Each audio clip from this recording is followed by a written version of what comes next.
Gopijana Vallabha Girivaradhari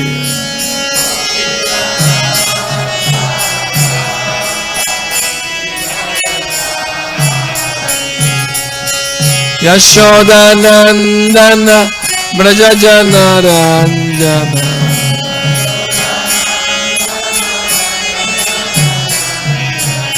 Yashoda Nandana Brajajana Ranjana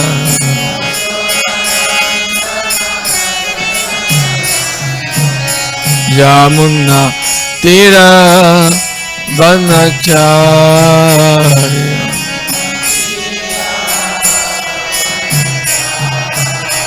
Yamuna Tira Vanacharya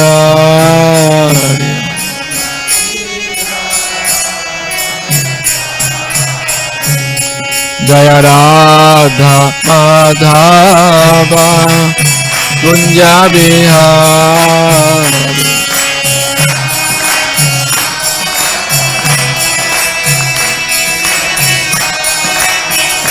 Jaya Radha Madhava Kunja Bihari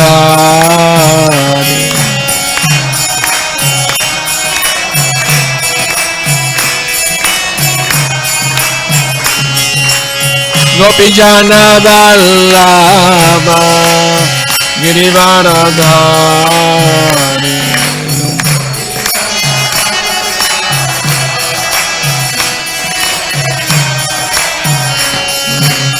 Gopijana Vallabha Girivaradhari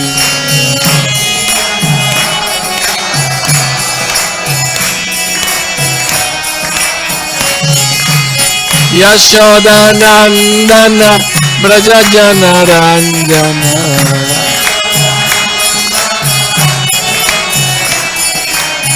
Yashoda Nandana Brajajana Ranjana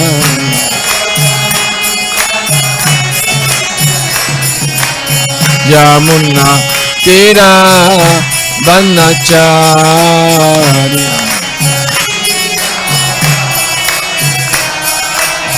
Yamuna Tira Vanacharya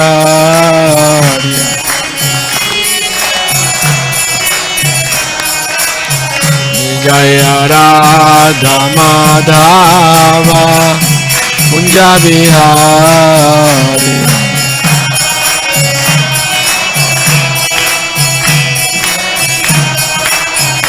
Jaya Radha Madhava Kunja Bihari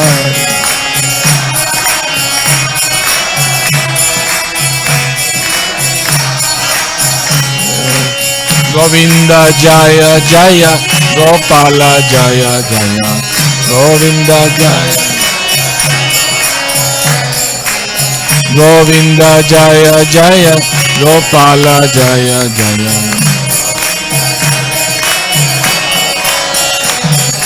Radha Ramana Hari Govinda Jaya Jaya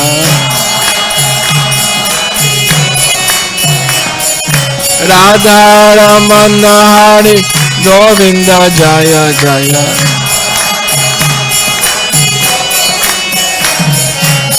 Govinda Jaya Jaya Gopala Jaya Jaya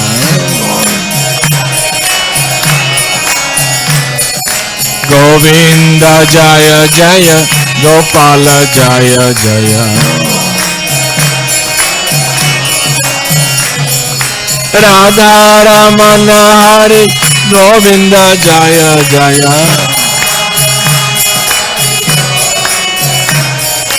Radha Ramana Hari Govinda Jaya Jaya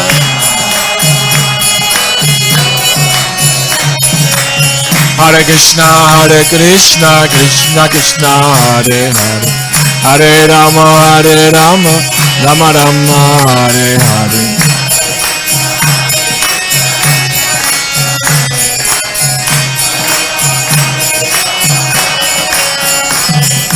Hare Krishna Krishna Krishna Hare Hare Hare Rama, Rama Rama, Hare Hare.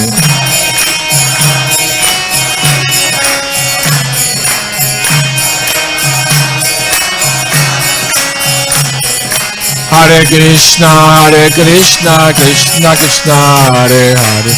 Hare Rama, Rama Rama, Hare Hare.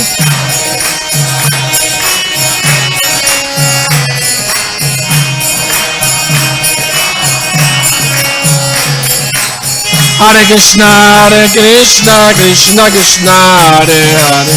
Hare Rama, Rama Rama, Hare Hare.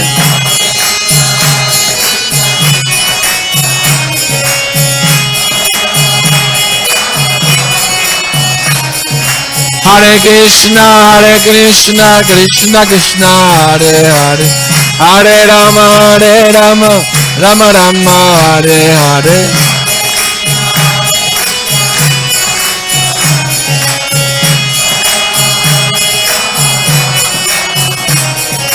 Hare Krishna, Krishna Krishna, Hare Hare.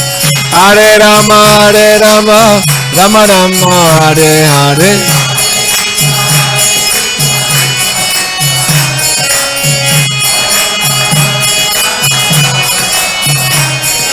Hare Krishna, Krishna Krishna, Hare Hare.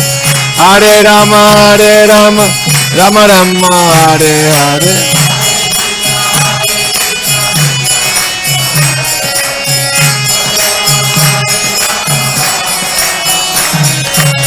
Hare Krishna, Krishna Krishna, Hare Hare. Hare Rama, Rama Rama, Hare Hare.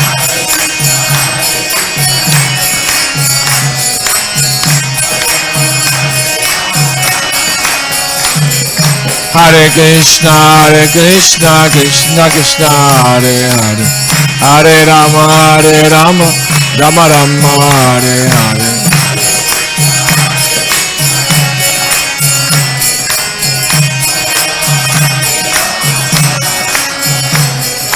Hare Krishna, Krishna Krishna, Hare Hare.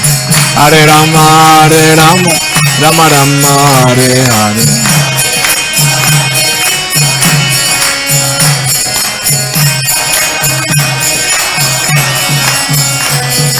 Hare Krishna, Krishna Krishna, Hare Hare. Hare Rama, Rama Rama, Hare Hare.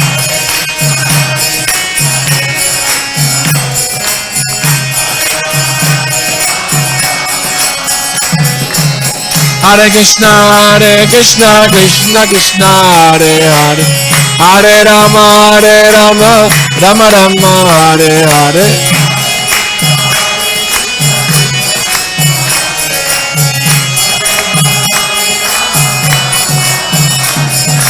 Hare Krishna, Krishna Krishna, Hare Hare. Hare Rama, Rama Rama, Hare Hare.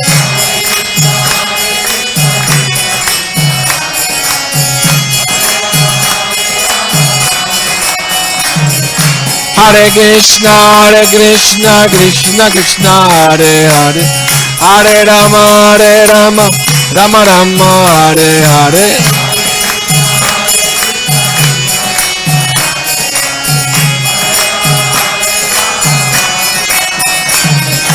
Hare Krishna, Krishna Krishna, Hare Hare. Hare Rama, Rama Rama, Hare Hare.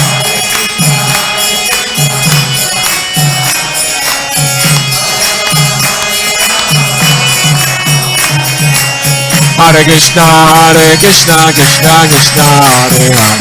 Hare Rama, Rama Rama, Hare Hare.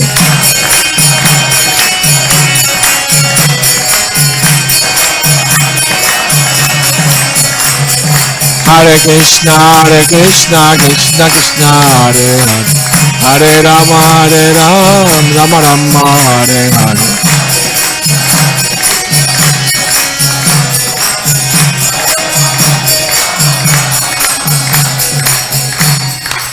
Hare Krishna, Krishna Krishna, Hare Hare, Hare Rama, Rama Rama, Hare Hare.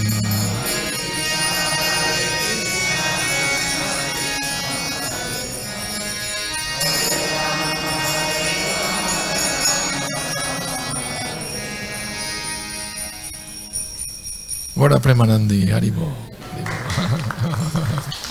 Hare Krishna. All right. Please pass me the Bhagavad Gita. Hare Krishna. Thank you.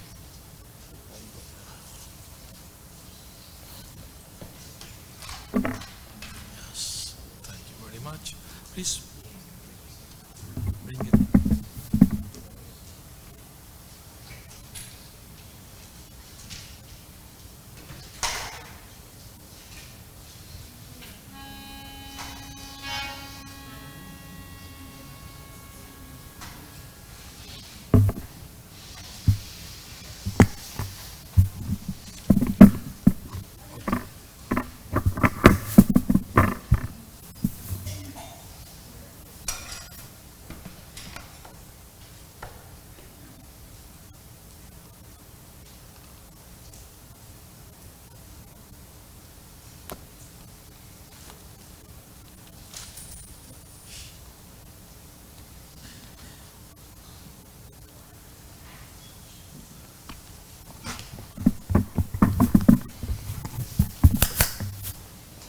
I'm going to read from Bhagavad Gita as it is, chapter 2, verse 66.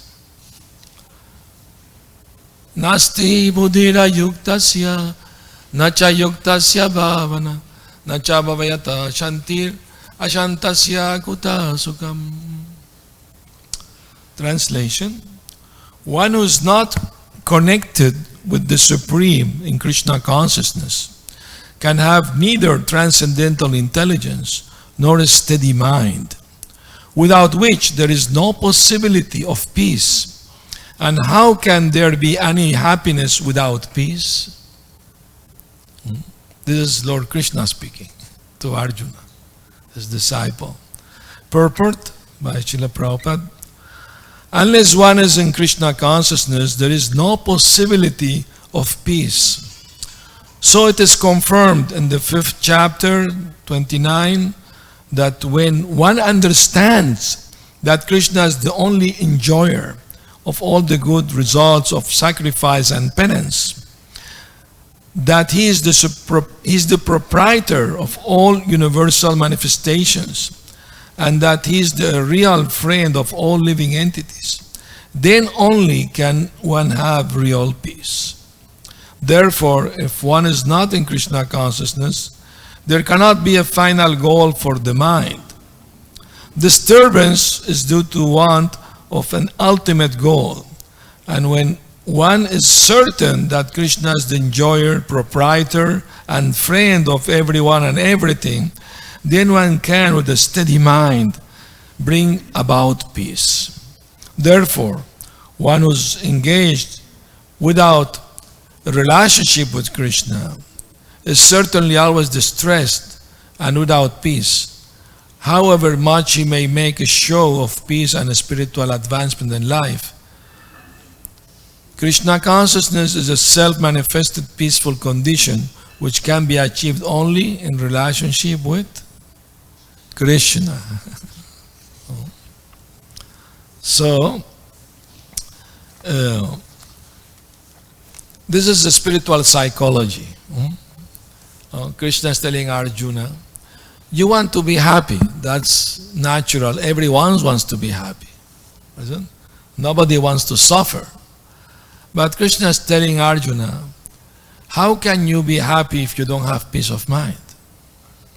And we have seen that people may have a lot of money, a lot of comforts, fame, power, But if they have no peace of mind, they can't be happy. You can buy with money a nice house, but not a home.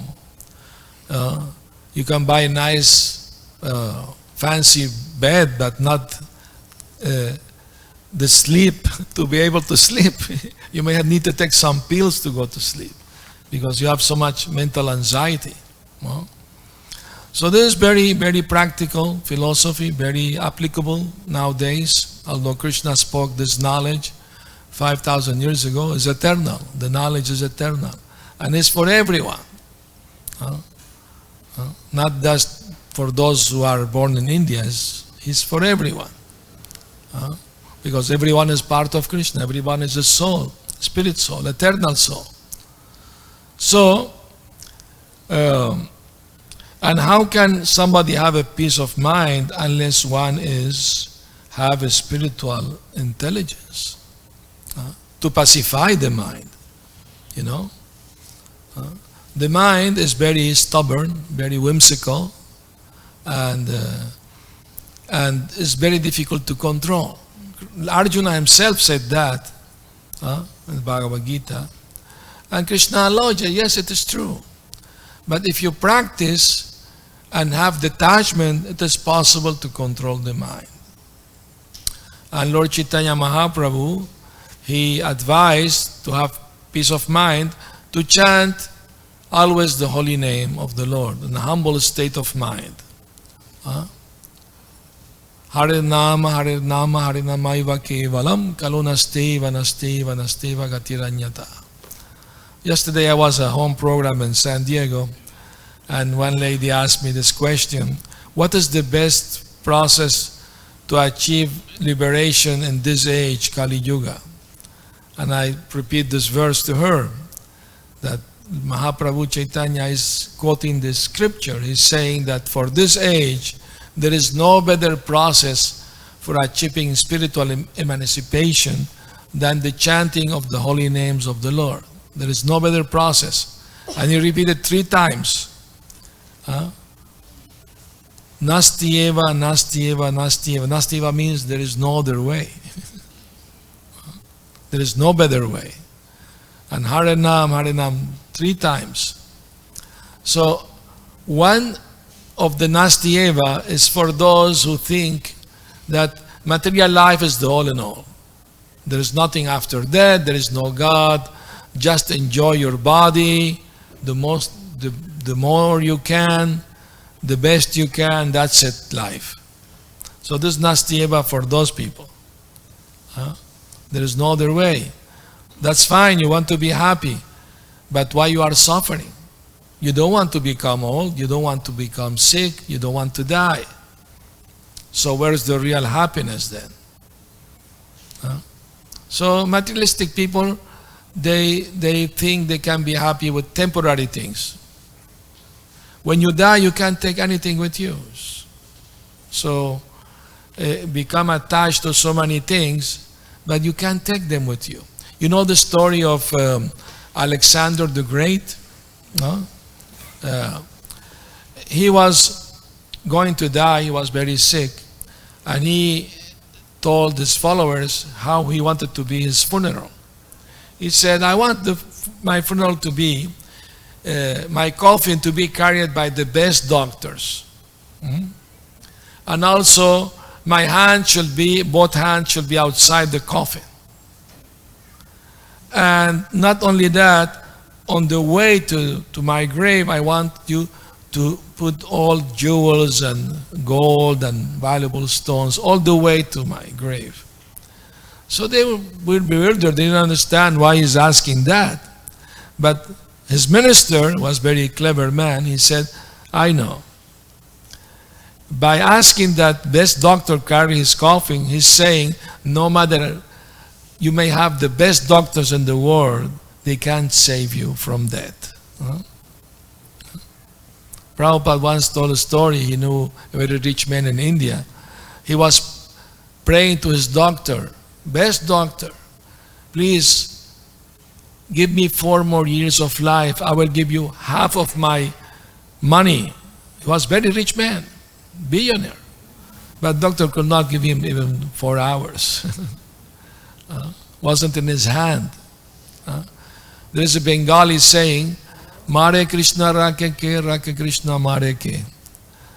If Krishna says your time to die, nobody can save you. And if Krishna wants to protect you, nobody can harm you. That's the truth. That's the reality. So the minister said, and by wanting his hand out of the coffin, he wants to say that he's living empty-handed. He may have conquered, worlds and nations. He tried to conquer India. He was not successful. He wanted to see why people, offer so much respect to the sages. So he went on his horse to the forest to find the sages, to bribe them. So he found one of the sages. Thought, if they, are bribed, they accept me, then it's easy to everyone else to accept me since they worship them, the gurus, the sages. So he found the sage sitting there in meditation. So he stopped in front of him and said, "Do you know who I am? I am Alexander the Great. I have conquered many countries and nations." "Oh, okay." The sage said, "Fine." I said, "Ask me anything you want, I will give it to you. You want a house, a wife, a lot of gold, anything you want to ask me, I will give it to you right now."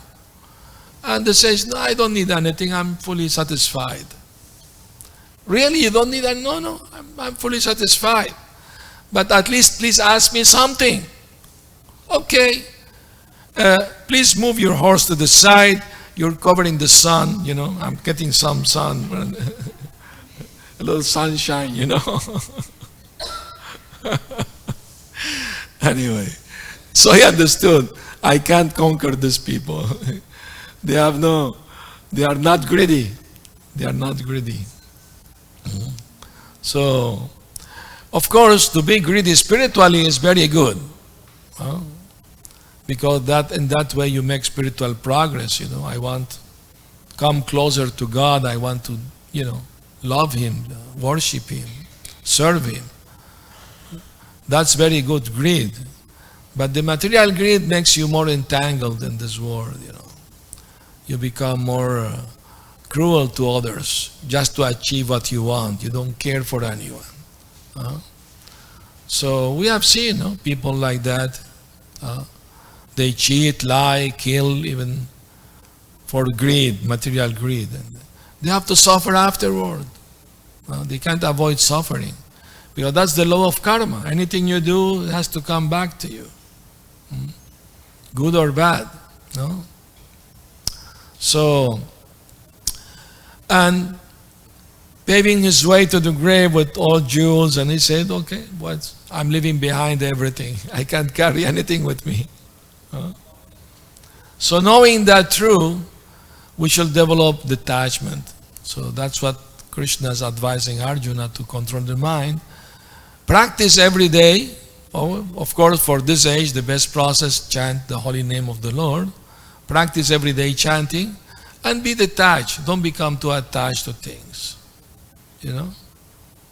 No more than necessary. Sometimes devotee asks me, "Well, how can you become detached? It's a difficult thing sometimes, Told them it's very easy if you understand it. Suppose two friends walking on Hollywood Boulevard. And one friend tells the other, "Do you see this BMW car? I renounce it.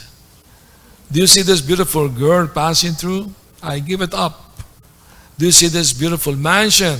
I give it up." And I said, "Of course, it's easy. It doesn't belong to you."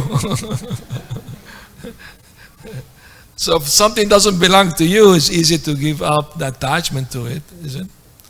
So in the same way, we have to give up the attachment to the idea to become detached. Because there is nothing to be detached from if nothing belongs to us.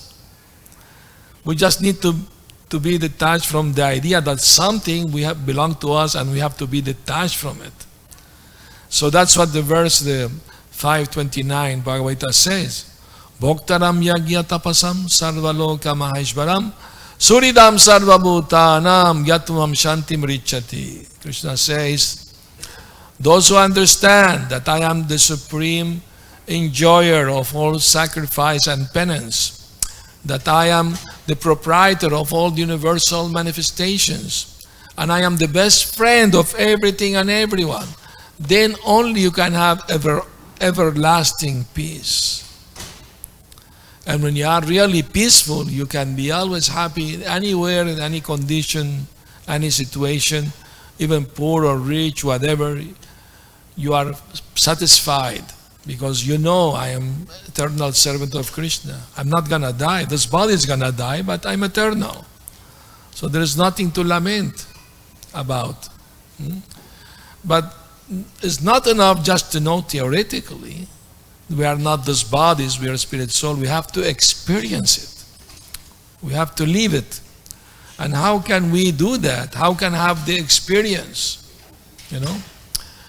Spiritual knowledge is something very deep, very profound, and we need to hear it over and over, So, because we don't accept something unless we understand it. So if you don't understand, we keep hearing and asking questions until we understand. Once we understand, then we accept. Yes, it is true. It's real. It's not fantasy. Krishna consciousness is real. It's for good, forever. Then after acceptance, there is conviction. You don't need nobody to convince you. You are already convinced. And when there is conviction, then you want to practice. You want to be serious about it. You want to make spiritual advancement. You want to grab your beads and chant every day, every morning. With your heart, with sincerity, with surrender, loving surrender. So it's all about Krishna consciousness, to understand that we have forgotten our loving relationship with God, with Krishna. And in this human form of life, we can revive this relationship. So we are forgetful souls. So that's why Krishna sent, his representative, the spiritual master, to remind us of this forgetfulness we are in now. Tell you one allegorical story. One stormy night, an eagle's egg slid down the hill, and the next morning, a hen found it. So with her wing, she put it in her nest, and after a few days, many small chickens were born, and one small eagle also there.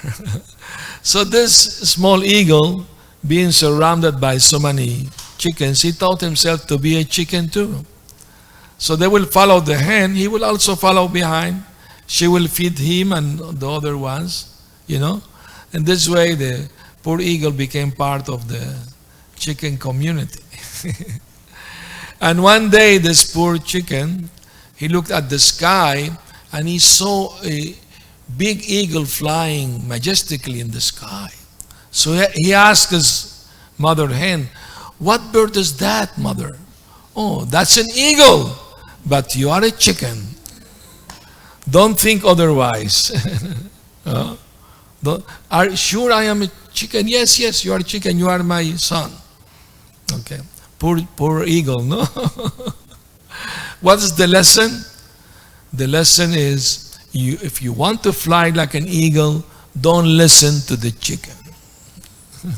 Meaning, if you want to make spiritual advancement, don't let yourself be influenced by materialistic, ignorant people who say there is no God, no soul, nothing.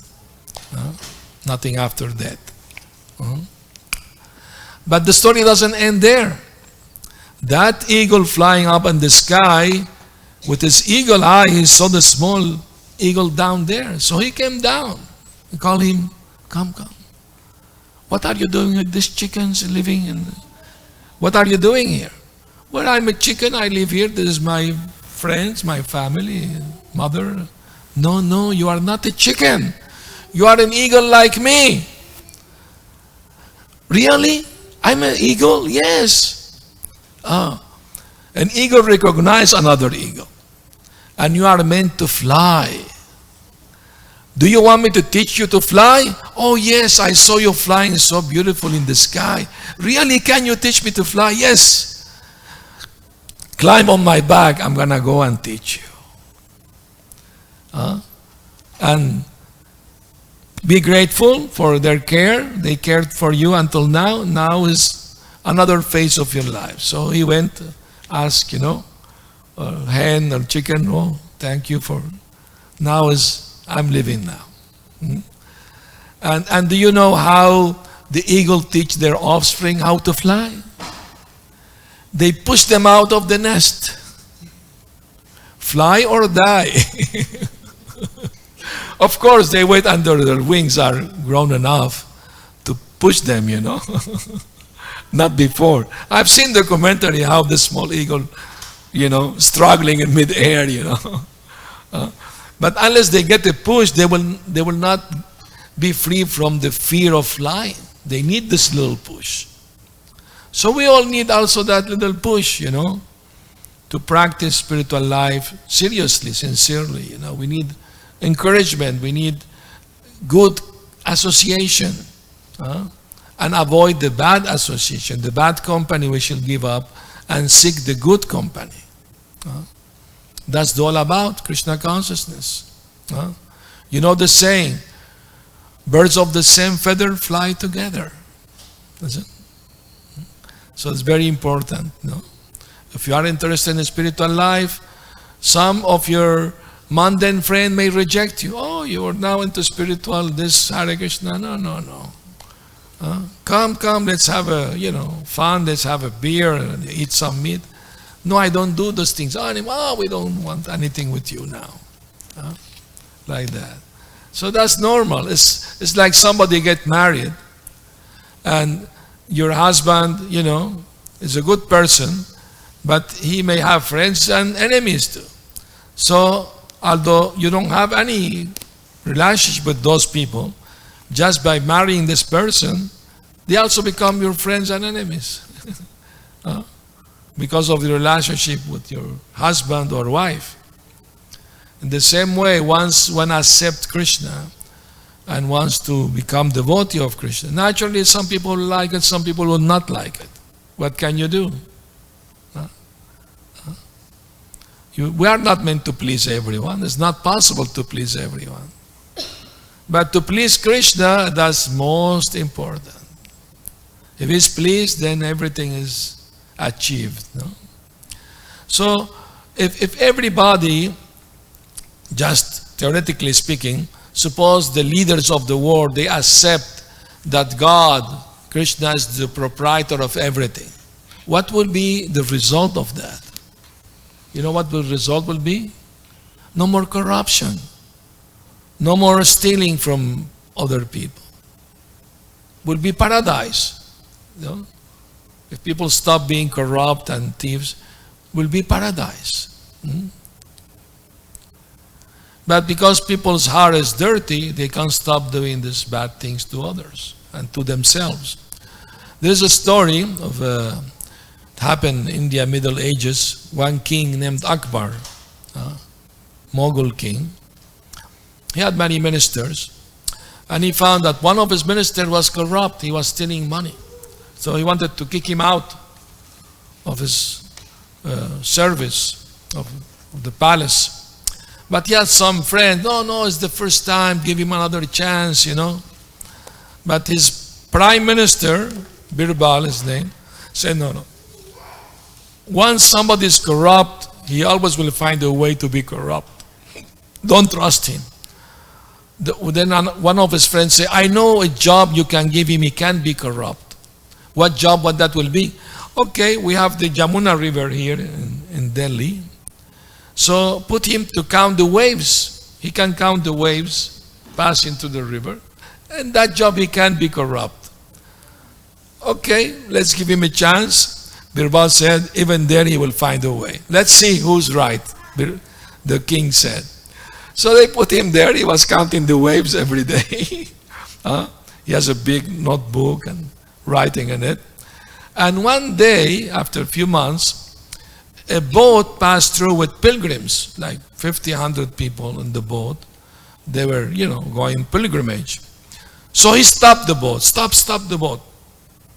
Who's the captain of the boat? Come here, everyone. You start my service to the king. I was counting the waves, and by passing in front of me, you stopped me from doing my job. Now all of you are going to jail.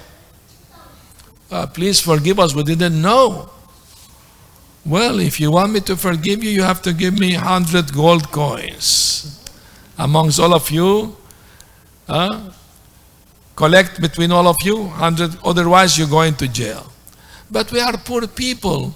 We can give you 50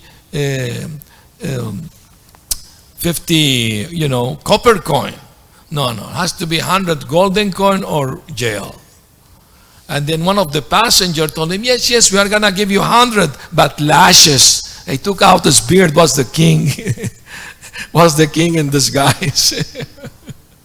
And his minister, see, he called him up. He said, once somebody is corrupt, he always be corrupt. Of course, unless, become purified, becomes devotee. So, that's what's happening in the world. People can't give up their bad habits because they don't want to. They don't know nothing better, So Krishna consciousness is not an artificial imposition on the mind. It's a natural awakening of the soul to its real nature. The real nature of the soul is Satchitananda, eternal, knowledge, and blissful. But now we are in a temporary life, we have to get old and die. And we are ignorant, we are born ignorant. We have to go and learn ABC. Although you may be a PhD from past life, you have to start learning ABC again. But the spiritual life is not like that. If suppose in this life or past life, you got up to 50% of spiritual progress, next life you don't start from 0, you start from 51 up. So there is no loss, no diminution. Nehavikrama nashvasti pratyavayo navidyate swalpamapyasya dharmasya trayate mahato bhayat. And that will free us from the greatest fear, that having achieved this human form of life, to become animal in next life. Some people don't believe that once you're human, you're always human. The Bhagavad Gita say otherwise. The Bhagavad Gita say that if somebody dies in full ignorance, he will born and is an animal next life. Somebody died in a mode of passion, he become human again, according to his karma, whatever. If somebody died in the mode of goodness, he may go to heavenly planet, Swargalok. No? And if one die in Krishna consciousness, fully aware of God, love, then he doesn't have to take another birth in this world. He goes back home, back to God. So it depends on us. We are architect of our own destiny. We are creating our next destiny from now on. With our thoughts and with our actions, we are creating our next body. So it is very important to understand truly this philosophy of Krishna consciousness and how to apply it in our daily practical life and see the result for ourselves. It's really blissful. It's really peaceful, give you real peace of mind. Then one can be happy. But without peace of mind, not possible to be happy. And not possible to have peace of mind unless one have a spiritual intelligence to know what is wrong, what is right, what is good, what is bad. So I would like to hear from you. If you have any comment, questions, please do. We'd like to have a little conversation. Would be nice. If you would like to, of course.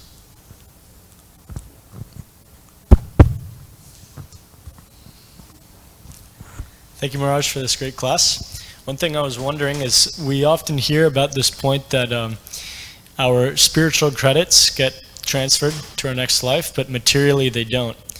But one thing I was wondering is we often see people that might be like a child protege, for example, like Mozart, and they pick up something really quickly at a young age. Yes. So how can we understand that? Do those things also carry over in a next life? Yes, that's possible. Prabhupada explains that somebody is a musician, is very attached to his music, he tried to do it perfectly because he loves his music.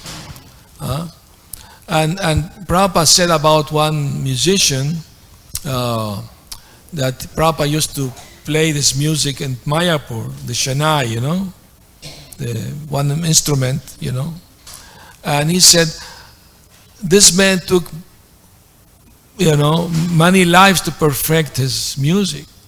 That means if you're attached to something, you will continue doing it from one life to life. That's possible. That's there. But I mean to say that keeps you in the cycle of samsara, birth and death. So what is the use, to be a great musician? You have to die anyway. Once and again, no? Unless you do music for Krishna, of course. Then you can use any ability you may have in Krishna's service. No? Krishna saying, Bhagavata Purusham Nrishu, I'm ability in man. No? And we should not be proud of our abilities we may have by the Lord's kindness, mercy. Tell you one story. Once a crow found a peacock feather in the forest and put it in his tail. And he was showing off in front of the other crows. I'm a peacock now.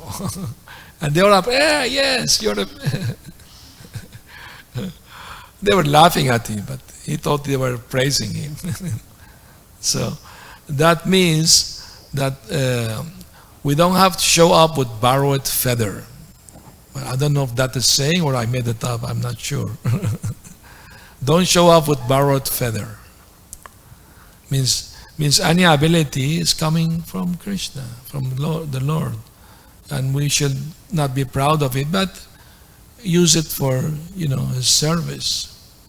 Then Prabhupada said you may have many nice qualities, material qualities, and they are like many zeros, 1, 2, 3, 4, 5 zeros. They have no much value, zeros, no matter how many zeros you may have. But if you put one in the front, Krishna, then they increase 10, 100,000, 100,000, million. So that's the good thing about Krishna consciousness. Everything has a real value because it's spiritual, it's eternal.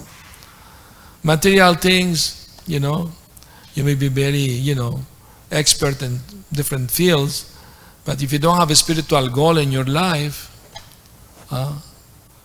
you're wasting your time, for real happiness, everlasting happiness. I forgot to mention, do you know how eagles prepare to fly? When the sun rises, they open up their wings and heat them up under the sun. And when their wings are warm enough, they take flight. In the same way, if we rise early in the morning and chant Hare Krishna, Krishna Krishna, Hare Hare, Hare Rama, Rama Rama, Hare Hare, and feel the warmth of Krishna's love in our heart, then we can go up high. No more coming down. Any other comment or questions? Back there, please.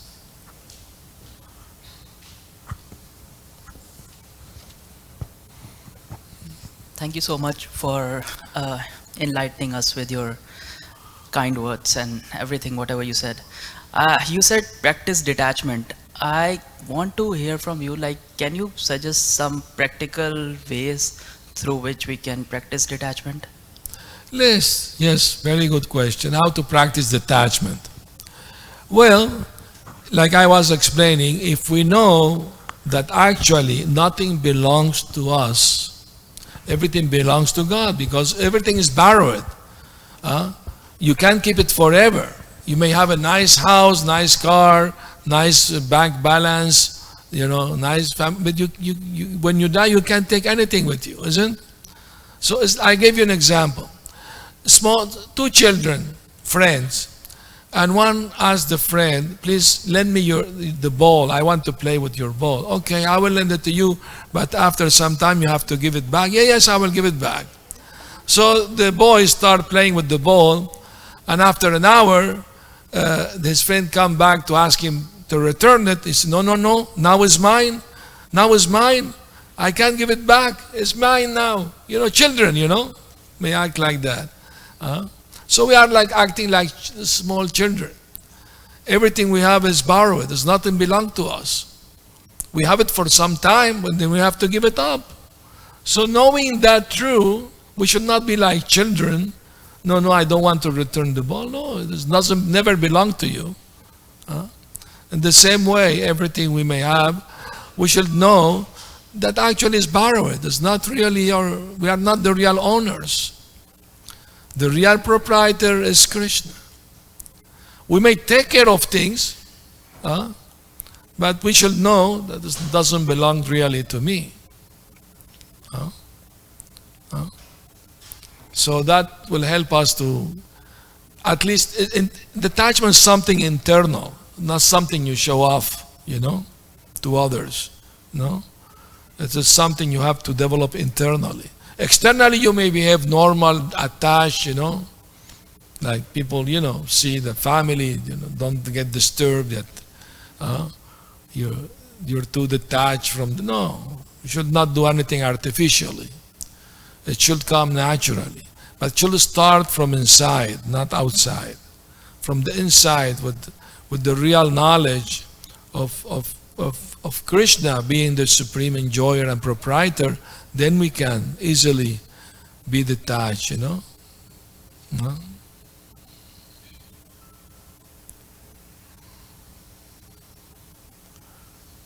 Is that okay? Hare Krishna.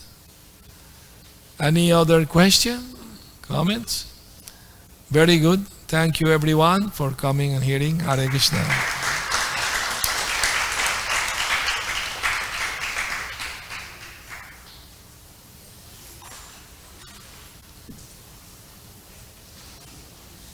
Hare Krishna.